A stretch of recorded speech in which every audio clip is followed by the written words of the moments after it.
Makanya kita nggak heran Imam Ghazali mengarang Ihya. Itu dalam kitab Ihya Ulumuddin banyak hadis dhaif. Dhaif ya, saya bilang palsu, dhaif. Kenapa? Karena buat orang ahli ibadah sanad nggak penting. Yang penting itu dari Nabi. Walaupun baru perkiraan, kayaknya aneh pakai. Karena bisa jadi dari Rasulullah. Tuh ya, jelas paham?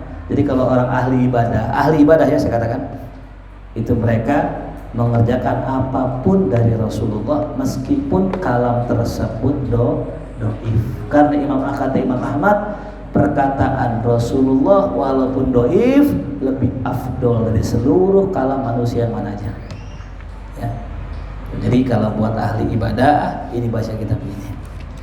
Bal yakrahuna, bahkan para ahli ibadah membenci, itu ya, membenci, ya, mengetahui sanad fi mu'dhamil halat dalam berbagai macam keadaan. Nih ya, saya gambarkan kenapa tuh ahli ibadah benci dengan sanad-sanad begitu, karena dikhawatirkan riya.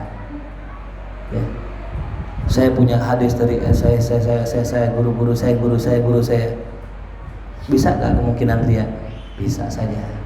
Makanya kalau kita pengen menyebutkan betul-betul sanad kita, diharuskan orang yang khusus, ya. Jelas ya, kudu jaga hati. Al-Imam Bishr Al-Hafi radhiyallahu anhu, salah seorang salafun saleh yang muasir dengan Imam Ahmad. Beliau pernah dimintai hadis oleh orang yang belajar kepada beliau. Ya Syekh, hadis nih. Nah, saya sampaikan hadis qala Rasulullah. Ya, lagi. Kata Bishr, "La. Kok enggak? Kan tadi nyampein hadis." Yang tadi saya sudah niat, ada pun yang sekarang saya belum niat sama sekali. Jadi untuk menyampaikan satu hadis, beliau niatnya satu. Kalau dua, aneh takut yang kedua justru riya. Aneh gak sampaikan. Yang tadi aneh udah niat nih, lillahi ta'ala. Yang ini belum, karena enta minta baru, aneh belum niat. Aneh takut salah, aneh gak sampaikan hadis itu. Subhanallah. Jelas paham ya? Jadi untuk menyampaikan satu hadis niatnya satu. Kalau antum niat menyampaikan dua, terus yang dipinta tiga, yang tiga belum niat, yang baru niat tuh. Jelas? Inilah ya para alim ulama kita ya. Tuh. Jadi masalah sanad ya memang setiap ulama wajib punya sanad, tapi tidak wajib menyampaikannya. Ingat ya, tidak wajib. Bahkan ada seorang ulama, seorang guru luar biasa ikhlas. Saking ikhlasnya itu muridnya alim, ulama semua, ulama besar. Tapi yang luar biasa gurunya bilang gini, tolong kalau ente mau aneh akuin murid, jangan pernah sebut nama aneh. Kalau orang nanya ente murid siapa? Ya. Orang itu kalau cerdas, itu kan biasa orang nanya ya, ngaji di mana sih? Pintar banget. Kata gurunya, awas kalau ente mau dapat redo aneh, jangan pernah sebut nama aneh. Allah Akbar. Ya. Jadi nggak masalah menyembunyikan nama guru, nggak masalah. Bukan niat tadlis, bukan niat nipu, bukan. Tapi niat menjaga nama guru. Ya. Termasuk Sayyid Utsman, ya, bin Yahya, Mufti Betawi. Permintaan beliau sebelum meninggal apa? Satu, yang pertama, jangan ada yang ziarahin aneh. Yang kedua, jangan bikin haul. Jangan bikin haul, jangan ziarahin aneh. Itu permintaan orang yang ikhlas. Ya, beda-beda, macam-macam orang beda. Subhanallah, ketika meninggal dimakamkan, pas pengen dipindahkan ke tempat yang lebih bagus, hilang jenazahnya. Ya. Kenapa? Beliau nggak mau diziarahin. Sampai udah meninggal jenazahnya nggak ada. Tuh. Tempat yang sekarang ada itu hanya isi pulpen sama buku tulis. Wallahu alam. Yang kedua, nggak pengen dibikinin haul. Sampai sekarang kagak ada haulnya. Solo ada haulnya, Gresik ada haulnya, Habib Utsman nggak ada haulnya. Itu menjaga keikhlasan. Sebagaimana Imam Syafi'i, beliau mengatakan, aku ingin ilmuku tersebar tapi namaku tidak. Ya. Orang memakai ilmuku tanpa menisbatkan kepadaku, Allah kabul Imam Syafi'i doanya. Kalau kita membaca kitab-kitab mazhab Syafi'i, Yang disebut bukan Imam Syafi'i. Qala Nawawi, qala Rafi'i, qala Imam Romli, qala Ibnu Hajar Haytami. Nggak ada Imam Syafi'i, illa mazhabnya aja. Ya itu luar biasa deh. Kita mau jalur yang mana kira-kira? Karena mereka tahu yang namanya amalan itu bukan buat dipamerkan, yang namanya ilmu itu bukan buat disebut-sebut. Mereka takut bahkan disebut namanya. Karena satu sebutan buat mereka sudah menghapus pahalanya di dunia dan di akhirat. Satu sebutan namanya. Illal mukhlasun, kecuali orang-orang yang benar-benar ikhlas. Jelas, paham? Jadi kenapa tadi itu dikatakan mereka membenci, disebutkan nama-nama itu karena ada kecenderungan riya. Ya. Nah, tapi ingat ya, kalau kita belum, kita mah nggak apa-apa ya, maju jalan aja itu. Ada ulama saking gak mau riya. Nih, dengerin. Kalau kita beramal soleh, yang catat siapa? Raqib Atid. Ada malaikat yang nggak mau riya sama malaikat Raqib Atid. Dia nggak mau malaikat lihat amal. Jangankan manusia, malaikat aja dia nggak mau tahu. Jangan sampai malaikat tahu. Luar biasa kan? Bagaimana cara zikirnya? Zikir khofi, bukan qalbi. Khofi. Kalau orang zikir qalbi, duduk begini, lisannya nggak bicara, tapi hatinya Allah, Allah. Itu namanya qalbi. Sir namanya. Kalau zahir kan Allah, Allah, Allah sampai hati dua-duanya. Itu yang afdol. Tapi khofi itu apa? Dia lagi bergerak, lagi baca buku, tapi nggak berarti Allah, Allah. Malaikat nggak tahu. Malaikat tahunya dia lagi baca. Dia lagi masak. Allah, Allah. Malaikat tahunya dia lagi masak. Itu namanya khofi. Itu malaikat aja nggak tahu. Ya. Jadi banyak para aulia, para sholihin, ulama-ulama kita zikirnya khofi. Ya. As-Sayyid Muhaddis Al-Imam ya, Muhammad bin Alwi Al-Hasani Al-Maliki yang tinggal di Mekah itu ada salah seorang muridnya, suatu hari Allah bukain kasyaf karomah beliau. Apa itu? Ketika mendengar denyutan daripada anggota tubuh beliau, itu terdengar suara Allah, Allah, Allah. Ternyata seluruh anggota tubuhnya berzikir. Fa idza ahbabtu kuntu sam'ahu alladhi yasma'u bihi. Wa hadza hakikat. Itu hakikat. Ya. Jadi kalau bener banget kalau ada orang wali itu tangannya tangan Allah, pandangan pandangan Allah. Ya, karena begitu. Semuanya berzikir. Ya, jelas paham ya? Itulah aulia Allah, para ulama-ulama sholihin. Allahumma ja'alna minhum. Semoga Allah jadikan kita seperti mereka, minimal jadi murid-murid mereka, minimal jadi muhibbin mereka. Lima yalhaquhum bisababihi minas sa'amat, karena sebab ya apa yang mengikuti dari mereka itu dengan sebabnya daripada sa'amat, kebosanan. Wa aktsaru ma adkuruhu mimma arwihi bihamdillahi wa fadli bi asanid al-masyhura al-ma'rufa minal kutubil dhahira wa al-mutadawila al-ma'lufa. Aku banyak sebutkan di dalam kitab ini dari apa yang aku riwayatkan bihamdillah wa fadli, dengan karunia Allah dan fadlnya, bil asanid, dengan sanad-sanad yang masyhur, yang ma'ruf. Ingat ya, sanad ada yang masyhur, ada yang ghairu masyhur ya. Minal kutubid dhahirah, dari kutub kitab-kitab yang zahir, al mutadawilah yang biasa beredar di antara kita, al ma'lufah yang memang udah umum. Wa idza kana fil hadis awil hikayah lafdhu lughatin, kalau seandainya ada di dalam kitab ini ya, di dalam hadis atau cerita lafzu lughah, lafaz kata lughatin atau lughatan, atau ismu syakhsin, nama orang gitu ya, aku berikan catatan qayyatuha gitu ya. Jadi kalau dalam hadis ada memang sisi bahasa yang sulit atau nama-nama orang yang mungkin akan samar, dikasih catatan. Contoh nih, di dalam hadis biasanya ada kalimat Abdullah.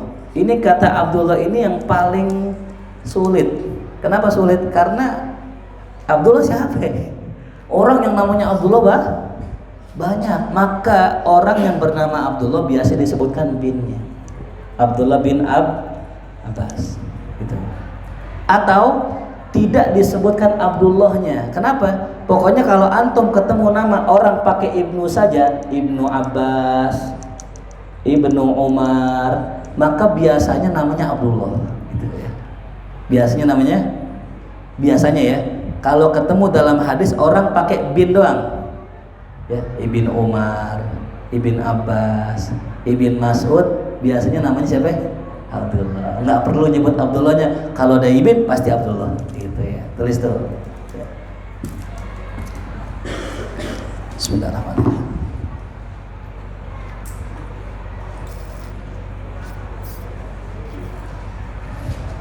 Alhamdulillah.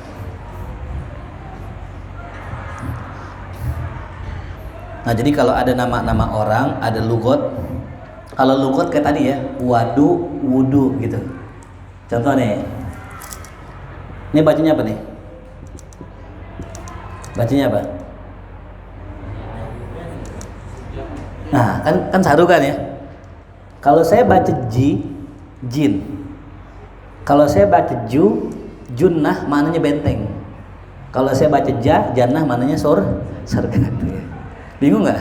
Nah, beliau kasih keterangan. Ini dibacanya kasroh gitu ya. Itu namanya apa ya? Dobet. Namanya ditakyid, diberi catatan.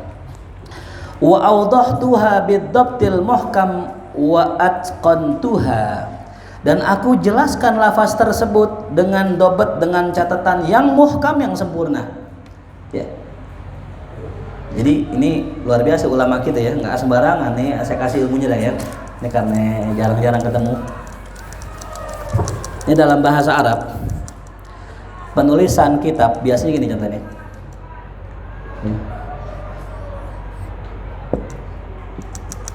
Nah ini bacanya kan nggak jelas ya. Silab, su'lab, su'lib dijelasin. Sa bil musallasah. Apa musallasah? Musallasah maknanya 3. Kalau ada istilah musallasah berarti yang bertitik 3. Sehingga nggak mungkin tak. Ya, kalau 2 musannad. Musannad. Kalau 3 musallasah. Titiknya 3. Nah, terus harokatnya apa? Ya, titik 3-nya di mana? Di atas apa di bawah? Karena di atas berarti fauqiyah. Musallasah fauqiyah. Titik 3 yang di mana? Yang di atas. Atau titik 1 misalnya gitu kan. Nah, ntar titik 3. Nah, bacanya apa? Fathah apa dhammah? Bil fathah gitu ya. Yang musallas tadi titik 3 fauqiyah, fauq. Yang di atas titiknya fathah, dibaca fathah. Berarti apa? Sa gitu. Ini cara ulama mendobet ya. Jadi kalau ada lugot bahasa kayak begini nih, dijelaskannya begini. Ya. Tuh, ada musannad, musallas. Ya, musallas nggak ada titik 4 ada titik 4 ada nggak? Cuman 3 ya. Mu'jam titik 1, musannad titik 2, musallas titik 3. Titiknya di atas namanya fauqiyah. Titik di bawah namanya tahtiyah. Ya, fauqiyah, tahtiyah. Kalau fathah ya bil fathah dan sebagainya. Jelas ya? Bi fathil sabati, bi fathisa dengan difathahkan sa-nya. Kalau kasrah bi kasrah sa gitu ya. Nah, itu namanya dobet. Ya, ini kalau pensyarah kudu tahu ya. Kalau orang ngarang kitab syarah harus ngerti itu. Nah, insyaallah nanti buat yang belum paham nanti lihat lagi videonya ya. Karena belajar tuh begitu. Yahtaju ila tikrar, butuh pengulangan. Sekarang belum paham nggak apa-apa. Saya ngaji dengan almarhum al-maghfur Laki Haji Abdul Hamid Hussein, guru kita. Ngaji kitab tinggi banget namanya Sirul Asror. Dulu pas ngaji paham nggak paham sih. Apaan ya, alam malakut, alam jabarut, alam lahut. Dunia kita belum paham kan, apalagi alam-alam yang lain kan. Tapi subhanallah, lambat laun Allah bukakan foto Pak. Pas pengen ngulang pengajiannya nggak direkam, sayangnya nggak makanya pentingnya sekarang rekaman di situ. Jadi kita pengen ngaji lagi, pengen ngulang lagi. Dulu waktu rihlah tahun 2023 di markas apa ya, ngapain ada videonya. Nah, makanya diantara niatan saya untuk mengumpulkan video ini buat nanti santri yang semasa mondok belum paham, ntar pas sudah saya mondok baru Allah kasih foto bisa ngulang pelajarannya di pondok.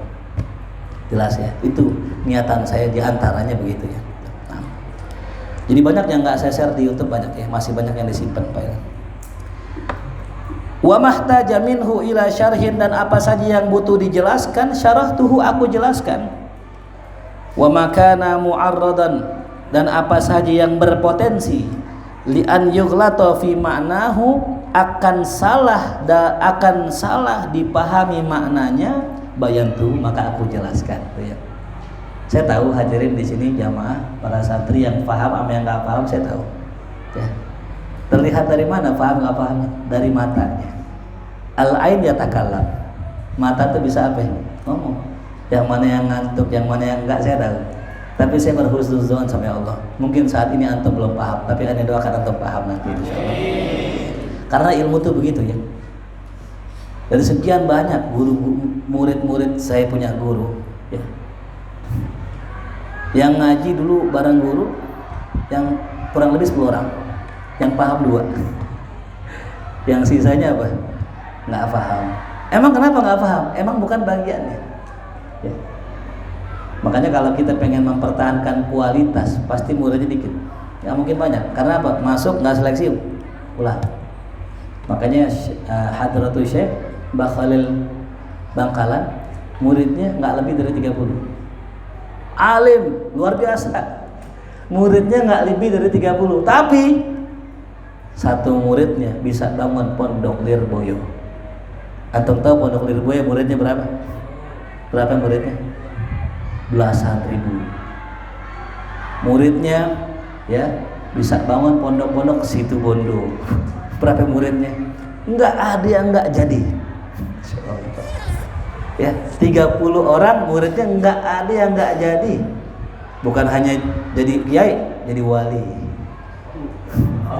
Semua muridnya. Hati yang bocahnya. Kiai As'ad itu masih bocah dulu, masih kecil. Yang ngasih tongkat sama tasbihnya dari Mbah Khalil ke Hadratul Syekh Hasyim Asy'ari masih bocah. Disuruh sama Mbah Khalil, tolong kasih tongkat sama tasbih. Itu. Tasbihnya dikalungin, tongkat di bawah. Itu nggak bergerak, nggak berubah, jalan sampai ketemu Hadratul Syekh. Itu masih bocah. Tapi ketika besar, bikin pondok, bangun besar pesantrennya. Ya, jelas. Jadi jangan remehkan nih santri-santri yang kecil nih, bisa jadi yang kecil-kecil nih. Ya. Makanya kalau ada santri ngaji tidur ngantuk, nggak apa-apa, asal dia istiqomah duduk, Allah kasih butuhnya. Bahkan Sayyidil Habib Umar mengatakan, ya, nih Habib Umar mengatakan begini, terus dakwah, jangan pedulikan orang terima atau nggak terima, karena dakwah kita pasti sampai. Dan yang mendengar bukan hanya orang yang kita dakwahi, tapi anak-anak generasi yang masih dalam tulang sulbinya. Jadi Mahfud punya anak kelak masih di tulang sulbinya, sudah dengar dakwah saya, sudah dengar pengajian saya. Nanti ketika Mahfud lahir, ya, punya istri, anaknya lahir, kok aneh nggak asing sama guru ini? Kenapa? Sudah dengar dulu, sudah pernah mendengar dakwahnya, gitu ya. Makanya Rasul ketika berdakwah di Taif, Allahumma gfir ya liqaumi, ya Allah ampunilah kaumku fa innahum la ya'lamun, karena mereka nggak tahu. Aku berharap kelak nanti akan keluar dari tulang sulbi mereka orang yang menyembah Allah. Bener gak keluar? Jadi antum kalau ngajar jangan khawatir. Hati aneh ngajarin yang kecil-kecil begini nih, yang dengar bukan dia doang, tapi generasi-generasi yang dalam tulang sulbi mereka ikut mendengar itu. Sallallahu alaihi Muhammad. Wa yandariju fi dhimni hadzal kitab insyaallah taala anwa'un min al-ulum syar'iyyah wa jumalun min lataifil hadisiyah wal fiqhiyah wal adabid diniyah, dan masuk wayandarij, dan masuk. Kalimat yandarij itu maknanya yadkhul. Cuman bedanya kalau yandarij masuknya qalilan fa qalilan. Ya. Masuknya dikit. Ya, kalau ilmu masuknya sekali banyak luber. Ya. Jadi kalau istilahnya begitu, orang belajar tuh nggak ada yang langsung blok futuh semua, nggak ada, dikit-dikit, jadi futuh dikit. Antum bisa ngerti omongan aneh 10 menit aja, antum sudah futuh. Ada yang full sampai kelar pengajian pun paham, denger, nggak ada yang miss. Itu futuhnya lebih lagi. Bahkan ada futuh di mana ente belum denger aja udah denger. Ya, itu yang saya rasakan dengan guru saya. Sering saya duduk sama guru saya di rumah, apa sih ini, nggak paham maknanya. Pas datang ke guru mau nanya dah. Pas bilang baru mau nanya, belum mau udah paham. Oh iya gitu ya, kok gini sih? Belum nanya itu, sampai guru jelasin, oh iya ini, iya paham. Itu namanya futuh. Jadi Allah bisa saja memberikan ilmu kepada kita tanpa diajarkan. Cuman di mana mujahadahnya, di mana pahalanya, di mana kesungguhannya, ya. Jadi makanya kita nomor satu, kalau kita ngaji, kalau nggak paham minimal kita pandangin wajahnya orang alim. Karena nadrul wajhil alim ibadah. Mandang wajah orang alim ibadah. Tapi mandangnya kasar aja ya. Kalau ke saya setengah-setengah itu. Mandang wajah orang alim ibadah. Ya. Mandang dengan pandangan cinta, pandangan mahabbah, itu ya. Pandangan takzim. Sebagaimana Habib Mundir ketika ngaji nggak mandangin kitab. Temannya nanya, Mundir, ente ngaji nggak liatin kitab, ente ngeliatin Habib Umar aja. Aneh sedang mandang ribuan kitab yang sudah dibaca oleh Habib Umar. Kalau ngeliatin kitabnya satu, kalau ngeliatin guru seribuan kitab udah dibaca sama guru. Itu fadilahnya ya. Kalau kita bolak-balik dah gini-gini ya. Lewat lagi nggak diharokatin ntar ya. Nah, aku masuk yandarij fi dimni hadzal kitab, dalam kandungan kitab ini insyaallah. Apa isinya kitab ini? Anwaun, macam-macam, minal ulumi syar'iyyah, dari ilmu-ilmu syariat. Ya, ilmu-ilmu syariah. Apa sih ilmu syariah? Ilmu yang bersumber dari kitab dan sunnah. Kalau ilmu kedokteran bagaimana? Kalau dia bersumber dari Quran, sunnah, syariah. Tapi kalau enggak ya enggak. Ya. Wajumalun min lataifihal hadithiyah, dan ya, banyak lagi daripada lataif, ilmu-ilmu halus hadithiyah yang bersifat hadis. Kayak tadi itu ya, ini ilmu lughah ya, tadi kita katakan ilmu hadis bagian. Wal fiqhiyah, ilmu-ilmu fikih. Wal adab ad-diniyah, dan adab-adab agama. Wat turafun min ilmil hadis, dan juga sekelumit daripada ilmu hadis dan dagaigil fiqhil khafiyah, dan cabang-cabang ilmu fikih yang halus, yang khafi, yang tersembunyi. Jadi kalau fikih itu ada yang besarnya, ada yang halus-halus, ada yang saking halusnya aja kita bingung. Orang kalau kencing batal nggak wudu? Kapan kencing nggak batal? Nah ini kan halus ya. Apa nih? Yang kita tahu kalau kencing batal. Kapan nggak batal? Kalau antum lagi mandi junub nggak batal. Orang lagi mandi junub terus kencing, kita bersihin. Habis mandi basuh semua, langsung sholat boleh nggak? Boleh nggak langsung sholat? Wudu nggak? Kita kan wudu nih, kita wudu. Sebelum mandi kan wudu kan, wudu rapi, mandi wajib kan? Mandi wajib, di tengah-tengah mandi wajib kencing, ya kan? Kencing. Perlu nggak ngulang wudu lagi? Nggak perlu. Kenapa? Karena sudah mandi wajib. Kalau mandi wajib aja kita kerjakan, yang kecil-kecil nggak perlu. Batal nggak wudunya? Enggak ya. Itu contoh ya.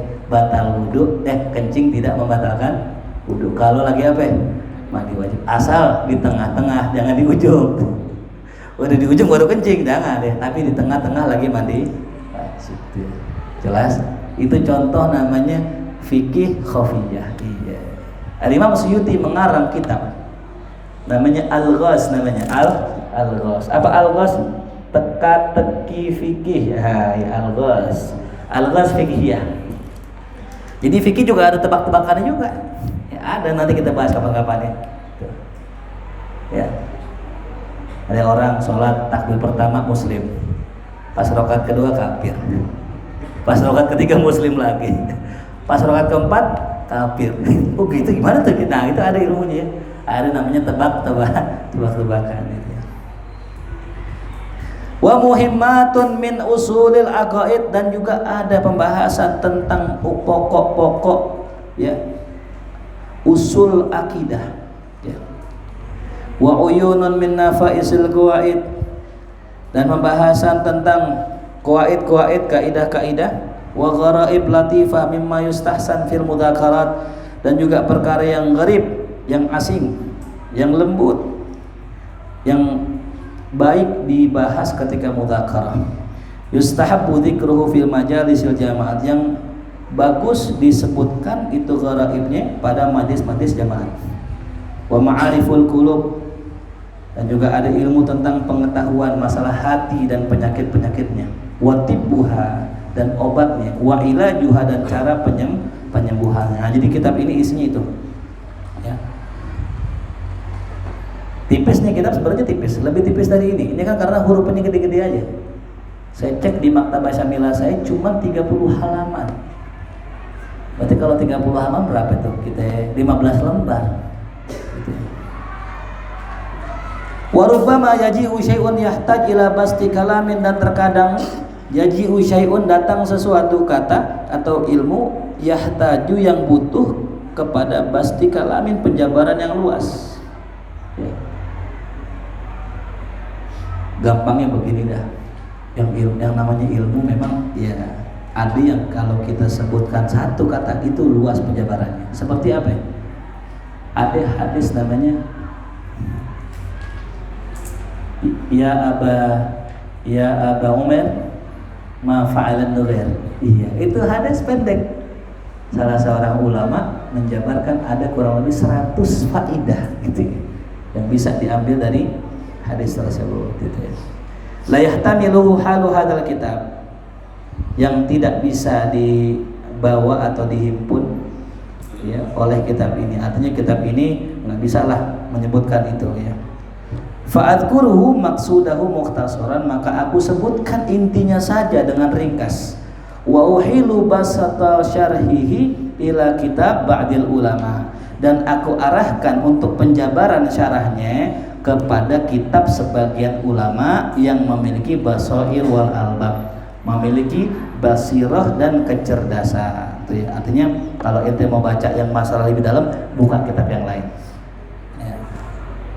Wa rubbama ahaltuhu, dan terkadang ya aku masukkan atas kitab ini ya, yang aku karang sendiri ya, ahaltuhu ala kitabin sanaftuhu ana, aku masukkan dalam kitab ini ilmu-ilmu yang bersumber dari kitab yang aku karang sendiri ya. Jadi Imam Nawawi itu kan kitabnya banyak.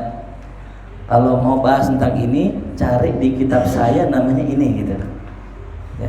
Jadi Imam Nawawi mengutip ya nama kitabnya dalam kitab ini. Tapi luar biasa Imam Nawawi, la aqsidu bidzalika, insyaallah aku tidak bermaksud dengan mengutip nama kitabku dalam kitabku sendiri at-tabajjuh wal iftikhar, bukan untuk bangga-bangga pamer-pameran, bukan gitu. Bukan untuk apa tadi Bang? Bangga-bangga pamer-pameran, bukan. Memang inilah ya, saya lihat Imam Suyuti, kenal Imam Suyuti? Imam Suyuti itu ulama mutafandin.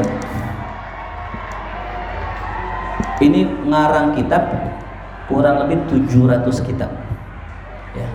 Semua cabang ilmu ada gitu. Tapi yang saya belum temuin kitab tasawufnya. Imam Suyuti kitab tasawufnya. Saya mikir ya, ulama sekali berimam Suyuti kok nggak ngarang kitab tasawuf. Ternyata saya mikir-mikir nih husnuzon saya, yang namanya ulama tuh nggak boleh sempurna ya. Karena kesempurnaan hanya milik Allah. Kalau semua ilmu beliau karang ya, ujub bangga tuh. Ada satu kitab kalau nggak salah namanya An-Nuqayah, karangan Imam Suyuti. Satu kitab isinya 15 cabang ilmu dalam Islam.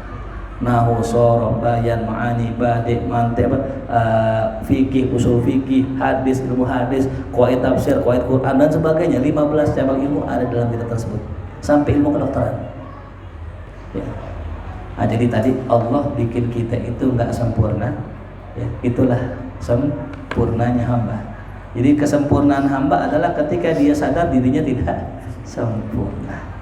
Nah ini ya.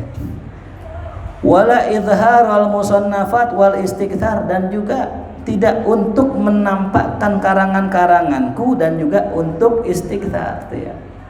Agar tersebar luas, banyak dibaca bukan ya.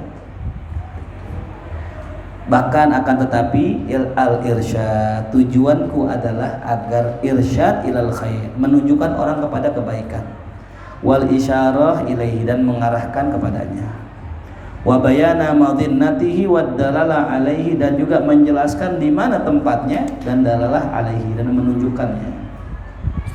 Nah itu ya. Jadi Imam An-Nawawi di sini itu enggak sekedar ngarang kita, tapi juga beliau menyebutkan nama-nama kitab beliau sendiri dengan niatan tadi.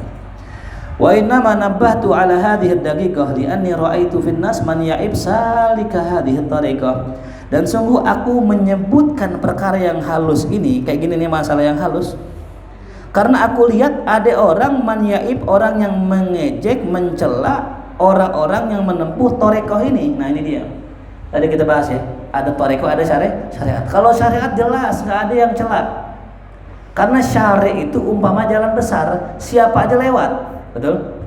Tapi kalau thariq, jalan gang, nggak semuanya lewat. Ya. Ada nggak orang-orang presiden lewat gang sini? Nggak ada. Tapi kalau antum mau cepet, di sana ada jalan Kemang, namanya Kemang Raya. Kalau antum mau ke Kemang, lewat jalan besar, muter jauh. Tapi kalau antum ke Kemang, jalan kaki nyampe. Paham gak? Kalau antum pengen menempuh jalan pintas menuju Allah, lewat jalan setapak. Tapi yang namanya jalan setapak, yang jalan dikit banyak, dikit. Yang kedua, jalanannya ribet, butuh apa? Pembimbing. Maka kalau kita pengen dekat sama Allah lewat jalan thariqah, harus punya mursyid. Ustaz, bisa nggak kita lewat jalan umum aja? Nyampe, asal jangan kebanyakan istirahat. Istirahat dulu, guru udah saya sampai sendul datar, lanjut lagi. Namanya jalan besar, persaingan ketat. Macet gak? Macet. Tapi kalau ngampung, cepet, jalan kaki sampai dengan syarat ya, punya karena kalau nggak punya pemimpin, jalannya berliku-liku, berliuk-liuk, nyasar. Makanya banyak thariqah nyasar, al-nyasariyah. Ya, jadinya thariqah apa? Khataman, ya.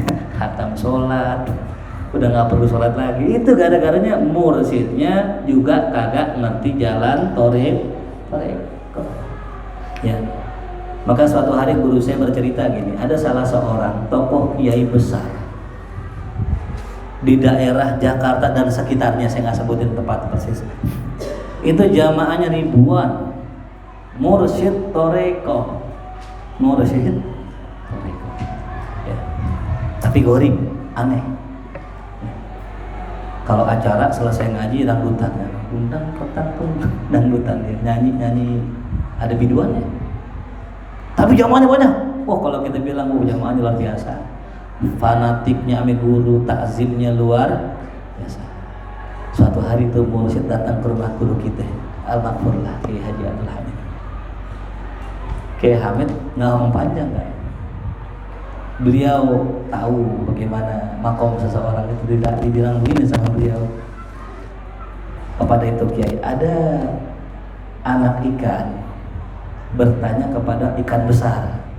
Anak ikan bertanya kepada ikan besar. Kata anak ikan, ke yang besarnya, bang, gitu, manggilnya bang aja ya, akrab soalnya. Bang, laut mana sih bang, laut gitu. Itu ikan di mana? Di laut. Dia bertanya kepada siapa ya? Abangnya, bang, laut mana sih bang? Abangnya nyengir aja. Habis cerita begitu tuh Kiai pulang. Ya. Kiainya pulang. Apa sih maknanya? Paham gak maksud kisah itu? Anak ikan kecil di laut bertanya kepada ikan paus yang besar di laut. Ditanya, mana laut? Yang gede senyum aja. Kenapa? Karena dia udah ada di mana. Yang heran ini ikan kecil berada di laut tapi nanya lah laut. Berarti ikan kecil ini bodoh, belum tahu ilmu. Artinya apa? Ente nyari-nyari di mana Allah gitu. Ini sindiran. Kalau masih bodoh, masih belum kenal Allah, jangan sok-sok bimbing orang ke jalan Allah. Bukan terbimbing, malah apa tuh? Malah nyasar. Jelas paham? Ini. Jadi kalau untuk membimbing orang ke jalan thariqah tidak boleh kita taswaddur. Maka sifatnya apa? Dimintai tolong, silakan. Ustaz, tolongin saya, bimbing saya buta banget, saya pengen nyari guru gak ketemu, boleh gak ngaji mantuk? Silakan. Insya Allah yang guru dibantu. Tapi kalau bukan makomnya mursyid, tidak boleh. Kalau mursyid itu boleh begini, ente sini pulang ngaji sama aneh, ente pulang ngaji sama aneh, boleh. Kalau mursyid boleh begitu. Tapi kalau bukan mursyid jangan. Ya. Contoh misalnya ada seseorang bukan mursyid, ente sini sama aneh bimbing ente, Masya Allah, ya nggak boleh. Tapi kalau bukan mursyid, dimintai tolong boleh, sebisa yang dia mampu. Jelas sampai sini? Nah, li'anni ra'aitu fin nas mania wa dzalika li jahalati, yang demikian itu kenapa dia mencela? Karena kebodohannya dan seutonnya dia dan rusaknya hatinya, atau karena hasadnya, atau kusurihi, karena kekurangannya, wa inadihi, dan atau dia benci marah kepada kita. Ya. Wa radtu an yatakarrara hadzal ma'na fi dhihni mutali hadza taslim, aku ingin ya yatakarrar, memantapkan makna ini di benak orang yang membaca kitabku ini, liyutahhira nafsahu, agar bersih, agar bisa membersihkan jiwanya dari zon yang buruk dan ta'nif, ya, dan penentangan. Ya, jadi dikarang kitab ini untuk biar orang tuh nggak suudzon, ya. Karena memang tadi saya bilang Imam Nawawi itu bukan pengarang kitab tasawuf, cuman beliau ngarang kitab ini saja, ya, yang khusus membahas masalah tasawuf. Kenapa? Beliau nggak pengen orang-orang itu mencela ahli tasawuf, mencela orang thariqah ini kitab dikarang. Tapi kalau pengen ya baca kitab yang luar biasa itu karangan beliau Riyadhus Shalihin. Wa as'alullahal karima taufiqi li husnin niyat, semoga aku memohon pada Allah agar Allah memberikan taufik kepadaku untuk benarnya niat, wal i'anah, agar Allah menolong ala jami'i anwa'it ta'at, untuk bisa melaksanakan seluruh jenis-jenis ketaatan, wa taisiraha wal hidayalaha, dan memudahkannya dan juga menunjukkannya daiman selalu fi ziyadat, untuk menambahkan hidayah hatta mamat, sampai mati, ya. Jadi yang namanya hidayah itu bertambah. Ihdinas siratal wa as'aluhu dzalika li jami'i man uhibbu, aku memohon kepada Allah bagi setiap siapa saja orang yang aku cintai, wa yuhibbuni lillah aji. Masya Allah, kita termasuk insyaallah, ya. Kita kalau cinta Imam Nawawi termasuk ke dalam doanya Imam Nawawi. Apa itu? Aku memohon kepada Allah buat orang yang aku cinta dan yang mencintaiku, ya. Allahumma ja'alna min muhibbi al-Imam An-Nawawi. Semoga Allah jadikan kita pecinta Imam Nawawi. Apa ciri orang cinta Imam Nawawi? Apa cirinya? Ada cirinya. Ya, likulli syai'in ala alamah. Tiap sesuatu ada cirinya, ada tandanya. Ngantuk tandanya, matanya setengah merem. Lapar tandanya, dikit-dikit megang perut. Kalau gosok-gosok paha namanya mau minjam dulu. Begini Ustaz. Apa cirinya cinta Imam Nawawi? Punya kitab Imam Nawawi, ya. Punya kitabnya Imam Nawawi. Ciri. Suatu hari ada seorang ulama min ahlil kasyaf, Allah bukakan kasyaf buat dia, mampir ke rumah seorang ulama yang punya kitab banyak di rumahnya. Ketika masuk ke rumah ulama tersebut, dilihat di balik tiap-tiap kitab ulama itu ada cahaya. Dibilang, tolong itu kitab yang kita turunin dah. Diturun kitab yang bercahaya. Diturunin semua kitab-kitab yang ada cahayanya. Ketika dijajarin kitabnya, itu kitab Imam Nawawi semua. Kitabnya ada cahayanya. Kitab Minhaj karangan beliau ada cahayanya. Kitab Raudhah ada cahayanya, Riyadhus Shalihin ada cahaya, hatta sekecil Arba'in itu ada cahayanya. Itulah keistimewaan karangan-karangan Imam. Dan satu ya, antum ya, kalau ada kesempatan kalau ngajar baca kitab Imam Nawawi, itu ciri. Karena ciri orang yang mencintai seseorang suka menyebarkan kalam-kalamnya. Kalau tadi saya ngajar, saya sebutkan guru saya fulan, Syekh fulan, Ustadz fulan, Kiai fulan, itu karena saya cinta dengan mereka. Tapi kalau saya nggak cinta, saya tutupin namanya. Wakilah. Ada yang ngomong, padahal guru saya. Ya, tapi enggak, saya sebutkan. Dan dibalik menyebutkan nama guru ada keberkahan. Sebutkan nama guru kita. Wa an yajma'a baini wa bainahum, doanya yang kedua. Semoga Allah mengumpulkan aku dan mereka, para pecinta, fi dari karamah, di tempat kemuliaan, bi a'lal maqamat. Saya punya murid dulu. Saya ini kalau pakai baju apa aja ngikutin. Saya kan dulu stilannya pakai kemeja, pakai peci hitam kayak anak gontor, pakai celana bahan. Itu murid-murid saya pada ngikutin. Pokoknya pakai peci hitam, pakai baju kemeja, celana bahan. Saya ganti pakai koko, pada ngikutin. Nah, itu namanya pecinta. Ya. Jadi kalau kullu muhibbin ya limahbubin yatsba, tiap orang yang cinta terhadap yang dicintainya pasti ikut.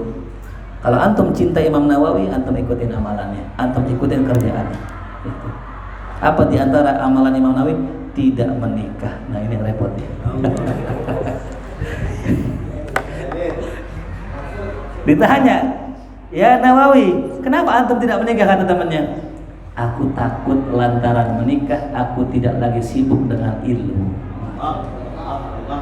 Karena tiap hari kerjaannya nulis, ngaji. Setiap hari Imam Nawawi ngaji 12 majlis taklim, 12 halakoh tiap hari itu, Masya Allah. Kalau kita jangan 12, seminggu sekali. Itu juga di paling pojok ngaji, itu juga nyender, itu juga setengah pulas. Udah seminggu sekali ngaji di pojok, nyender, ya Allah, kapan alim yang begini? Jelas ya. Terpulang atau minta sampai Abah baca kitab Manaqib Imam Nawawi.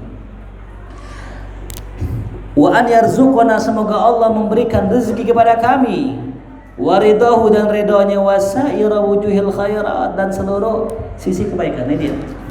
Kalau Mbah Hashim Hadratus Syekh Hasyim Asy'ari mengatakan, siapa yang ngurusin NU gitu bahasanya, saya doain berkah selamat tuh ya. Imam Nawawi juga doain, siapa yang mencintai aku doakan bersamaku, diberikan redhonya Allah dan seluruh macam kebaikan. Simpel kan ya? Simpel. Makanya Allah dalam Al-Quran mengajarkan kita, wa alhiqna bis-sholihin, semoga kita selalu dipepetin terus sama orang soleh. Ya Rinda nggak ngerti agama nggak apa-apa, yang penting mepet aja sama orang soleh. Ashabul Kahfi punya anjing masuk surga kan? Padahal nggak ngaji tuh anjing, padahal nggak ngerti kitab, padahal cuma jagain doang, itu masuk surga lo anjing lo. Ini kan Allah ngasih tamsilnya luar biasa ya, karena kita anjing bukan. Kan kita punya akal. Kenapa nggak bisa ngalahin anjingnya Ashabul Kahfi itu? Ya Allah ya, cuma mepet ame orang soleh ya. Ada 3 ulama besar di Jakarta, Habib Ali Kuitang, Habib Salim bin Jindan, itu orang kakeknya Habib Ahmad Jindan, Habib Ali Bumur, Ali bin Husain Alatos ya. Ini Masya Allah, Habib Ali Bumur saya ceritain sedikit ya. Habib Ali Bumur suatu hari ziarah ke makam Wali-Wali Songo. Kan kalau kita ke makam Wali Songo itu kan ada tempat makomnya. Itu kadang orang umum nggak boleh masuk. Ente di luar aja, sampai luar, nggak boleh masuk dalam. Nah, Habib Ali Bumur masuk, dipersilahkan. Habib silahkan masuk. Kata Habib Ali, nggak mau. Jamaah ini boleh masuk nggak? Nggak boleh jamaah. Habib doang yang boleh masuk. Aneh dah. Habib Ali keluar. Dia bilang sama jamaahnya, para muridku, ya, demi Allah, ya, kalau saya nanti di surga, ya, nggak masuk bersama kalian, saya nggak bakal mau masuk surga, kecuali bareng kalian. Artinya apa? Seorang Habib, seorang Wali-wali itu nggak mau masuk surga sendirian. Dia pasti ngajak muridnya. Kita muridnya bukan? Bukan. Jauh. Imam Nawawi jauh. Ya, kita anaknya bukan? Bukan nikah. Yang pasti insya Allah kita jadi pecinta Imam Nawawi. Ya. Di antara cirinya tadi punya kitabnya. Ya. Apalagi demen ngebacanya. Ya. Jangan punya doang. Ya. Demen dibaca. Ya. Jelas ya. Nah. Wa tasamtu billah, aku berpegang kepada Allah, memohon perlindungan kepada Allah. Ista'antu billah, aku memohon perlindungan kepada Allah, pertolongan kepada Allah. Tawakkaltu 'ala Allah, aku bertawakal kepada Allah. Masya Allah, la haula wa la quwwata illa billahil aliyil azim. Hasbunallah wa ni'mal wakil. Allahumma inni as'aluka bikulli wasilatin wa atasyaffa'u ilaika bikulli syafi'in an tanfa'ani wa ahbabi wal muslimin ajma'in bi hadzal kitab naf'an amman balighan ya man la yu'jizuhu syai'un wa la yata'adhamuhu amrun wa hadha hinu syuru'i fi maqsadil kitab. Amin ya rabbal alamin. Allahu a'lam.